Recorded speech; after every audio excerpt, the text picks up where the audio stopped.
Sa pagpapatuloy ng deboning task ng Big Four, nakapasa na sina Fiang, Kai at Rain. Pero si Colette, Kuya, uuwi na ako. Okay na daw sa Okay na sana. I don't need your explanation. Kaso po, ang galing ko. Lahati po masyado. Kuya, hindi ko naman sinasadya eh. Ay, sabi mo! Bigyan ito ng chance at kailangan. No, not number 4, no. Anong pakiramdam? Ikaw lang yung hindi pumasa. Alam ko na yun, kuya, na feeling ko hindi ako papasa nito kasi parang na-battered na yung ano, kuya, eh, parang binugbog talaga ng binugbog yung isda ko, kuya. Hindi pa ako nakaramdam ng pressure kasi may tiwala ako sa sarili ko. Meeting ko ito naman.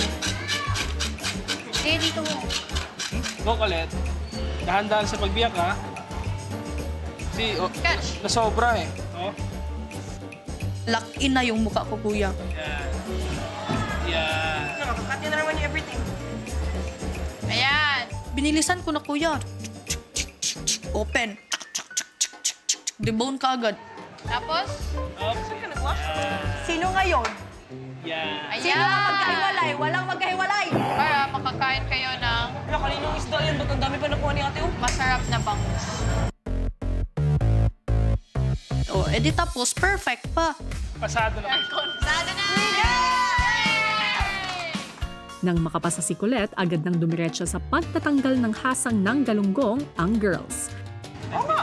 Tiga 9. Ano ka lang yung ginagawa? Pinabuksan ko lang Happy out, like, finally. Now we can do my favorite part, the galunggong. Kasi basic lang, alam kong we will be fast sa galunggong. Galing ni ano. Saan ang yarn? Basic lang to. How many? Isa lang. Actually, yung pagtanggal ng hasang, nakaka-enjoy siya. Kahit yung iba nandidir, kasi medyo malambot, kuya, yung hasang. Lahat ng lalagay niyo, ha? Wala ito na. Yan, yan, yan. Speed! Last 15 minutes. Kasi kung gawin mong 10. This is my last galunggong. Ang the ganti year. ng isang api. Hanggang sa natapos ng linisan ni Fiang ang huling piraso ng galunggong. Wait lang, try lang yun. Pero ang tanong, pasok ba sa 5 kilo ang naipon nila? Yeah. There's tatlo. Hop, yan. I was very confident that we were gonna get 5 kilos. Ang natanggalan niyo po ng hasang ay...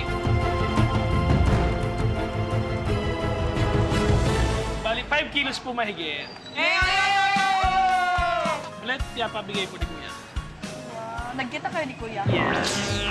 Pinsan niya yan. Big Four, binabati ko kayo dahil kayo ay nagtagumpay sa inyong task.